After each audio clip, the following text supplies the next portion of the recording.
Bom dia, com a pergunta que se impõe nesta altura. Bom dia, Engenheiro Adalberto, obrigado por nos conceder esta entrevista. Olhamos para o que pode acontecer hoje à tarde, a divulgação dos resultados. A UNITA tem alguma indicação de uma alteração do número de mandatos dos resultados provisórios? Um bom dia. Ocorreu uma reunião na CNE ao longo de toda a noite. Creio que esta reunião terá acabado às 6 da manhã e, ao que sabemos, a CNE terá encontrado os resultados definitivos, mas que formalmente não os anunciou. Portanto, nós estamos à espera que a CNE se pronuncie. O que eu posso dizer é que a UNITA organizou-se. E organizou-se no sentido de ter a fiscalização apertada do processo. Foi feita uma fiscalização sempre muito por cima e não deixamos passar nada. Nós temos uma série de processos que foram movidos, mas, falando objetivamente do voto e do dia do voto, nós temos um centro de escrutínio, aliás, múltiplos centros de escrutínio, que não concluíram ainda o seu trabalho, mas que, até o presente, permitem-nos concluir que há uma profunda alteração de mandatos a favor da UNITA.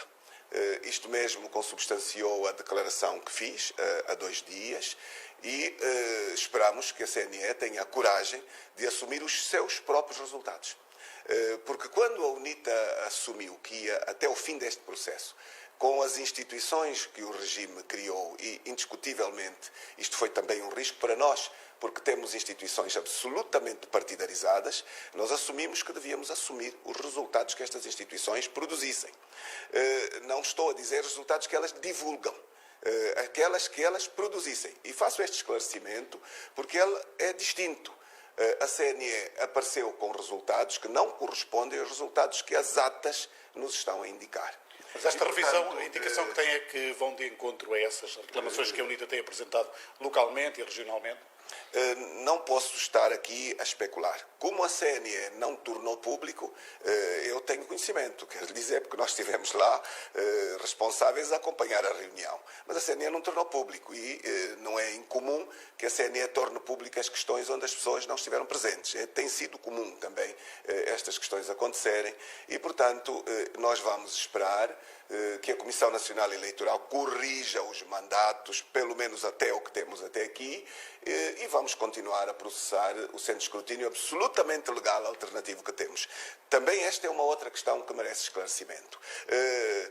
Um membro, porta-voz da CNE, não pode desconhecer a lei e não pode vir a público continuamente classificar os centros de escrutínio como ilegais quando a UNITA vem com divulgação de dados. Mas quando o MPLA diz que também tem o seu centro de escrutínio, fica no mutismo completo. É tudo isto que não credibiliza as instituições e aqui vai uma chamada de atenção a estes responsáveis. Tenham serviço à nação, parem o serviço ao Partido do Estado.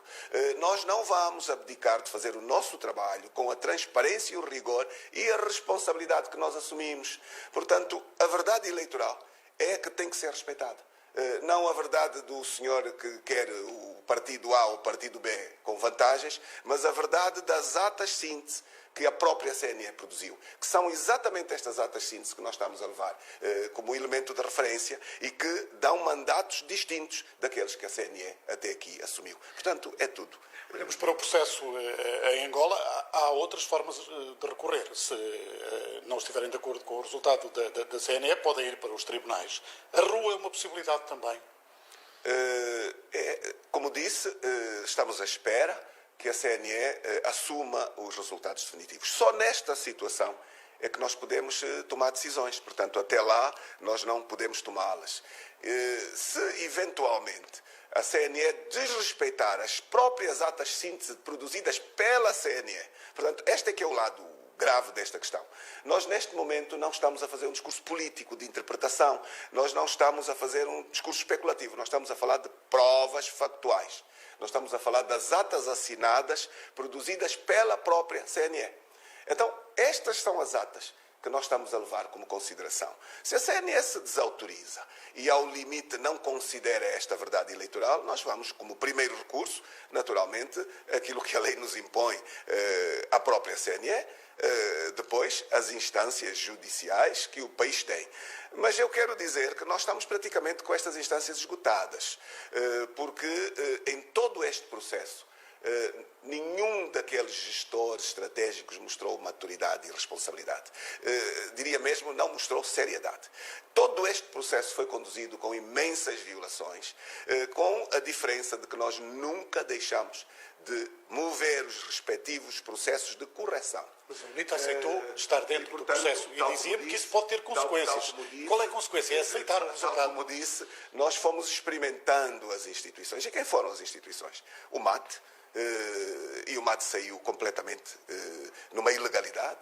Estamos a experimentar a CNE, o Tribunal Constitucional, que liminarmente foi recusando todas as reclamações, embora tenha ainda algumas por responder. A Procuradoria-Geral da República, que é outra pouca vergonha deste país, não fez rigorosamente nada de todas as reclamações que nós fizemos. O Supremo Tribunal, que tem nas gavetas, não fez nada das reclamações, mas não é irrelevante esta experiência que nós estamos aqui a reportar. Elas são relevantes porque elas nos permitem responder a um elemento que é também jurídico-legal, que é esgotar o direito angolano. Nós não podemos recorrer a qualquer espaço de caráter externo sem esgotar o direito angolano. E nós estamos a esgotar o direito angolano. E nós não vamos abrir mão de exigir o respeito escrupuloso pelo voto das urnas. Portanto, esta é a posição que temos, com muita tranquilidade. Respondendo à sua última pergunta, a Constituição de Angola é clara. A Constituição de Angola não proíbe o direito à manifestação do seu povo. E, portanto, se alguém entender usar, este é um direito constitucional. Um direito constitucional que não pode, em circunstância alguma, em circunstâncias em que seja usado, de receber repressão.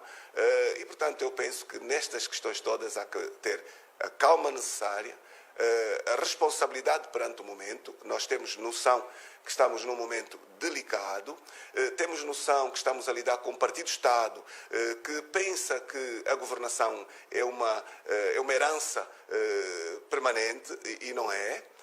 Um partido arrogante que nos foi mostrando falta de humildade, falta de diálogo, e nós vamos continuar a insistir nas pontes necessárias, na capacidade de diálogo, mas acima de tudo a verdade eleitoral. E esta verdade eleitoral, por via das atas assinadas, deve merecer um tratamento bastante atento das instituições e cuidadoso. Muito obrigado. Ontem esteve no funeral de José Eduardo dos Santos, conversou com o presidente português, com outros líderes que aqui estiveram. Marcelo Rebelo de Sousa enaltecia a atitude responsável dos políticos angolanos e a maturidade do sistema democrático. Estaria o presidente português a ir longe demais quando fala da maturidade do sistema democrático? Bom, sistema democrático não estamos minimamente de acordo porque o sistema que temos é partidário, infelizmente. E carece de reformas sérias. Nós já tiramos várias conclusões deste processo todo. E uma das conclusões mais importantes, que particularmente o governo angolano, em fim de tempo, deve ter o cuidado de tirar, é a posição das populações. O povo angolano tem vindo a demonstrar o crescimento e uma maturidade demonstradas, inclusive, nos resultados da capital. Estas eleições também nos demonstraram outra circunstância. O voto rural manipulável, onde as pessoas têm menos direitos, onde têm menos informação. E há aqui cenários bastante definidos para um e para outro caso, mas a demonstração feita ontem no âmbito da cerimónia fúnebre a José Eduardo dos Santos foi forte, foi fortíssima. Eu vi algo que não me envaidece, mas que não deixa de ser relevante. Eu vi todo um povo, inclusive com camisolas do MPLA, a aplaudir o presidente da UNITA. Em frente aos dirigentes do MPLA, naquele cenário, a demonstrar claramente para onde foi o seu voto. Onde muitas vezes o vestir uma camisola não significa que se votou naquela camisola. Muitas vezes é necessidade de vestir apenas, falta de roupa. Outras vezes resulta também da necessidade de comer, enfim. Mas o voto é secreto e naquele cenário ver uma área onde tinha um espaço bastante preenchido de pessoas com camisolas do MPLA a aplaudirem e a elogiarem o presidente da UNITA com dirigentes máximos do MPLA ao meu lado, deve ser olhado como um sinal de que os angolanos não só cresceram, têm noção do seu voto e não me parece que estejam disponíveis para ver o roubo do seu voto em termos futuros. Portanto, esta é claramente uma percepção. Estivemos aqui há 30 anos, nas primeiras eleições, sabemos como terminaram, o cenário é diferente, cenário de confronto de rua é completamente afastado das intenções da UNITA e dos políticos angolanos. Essa maturação foi também consequência de todo o trajeto que nós fizemos.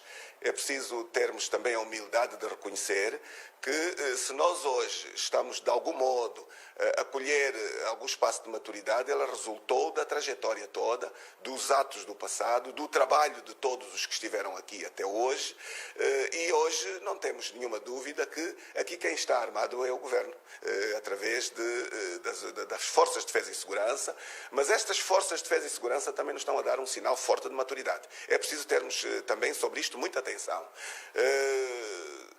Aqueles dirigentes cristalizados que foram para estas eleições a pensar que ganhamos a guerra, como me foi dito numa reunião. Nós ganhamos a guerra. E este país não pode ser governado senão por quem ganhou a guerra. Estão a ter respostas da população.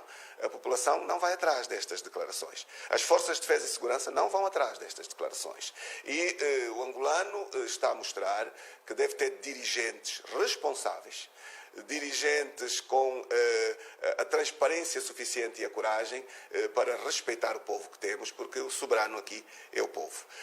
E ficou muito claro aqui que nós temos que partir para uma ampla reforma das instituições, porque o povo pronunciou-se de forma muito clara que o tempo do partido único tem que ser deixado para trás, que precisa de uma nova Constituição, precisa das autarquias. Isto é um sinal claríssimo que ficou demonstrado no voto e, portanto, nós ainda temos esta questão da verdade eleitoral, para depois termos a questão de vermos o que é que o povo nos disse e irmos de encontro a estas exigências, porque temos um país extremamente rico, cheio de potencialidades que não justifica os níveis de pobreza, de exclusão, e vou falar aqui da comunicação social.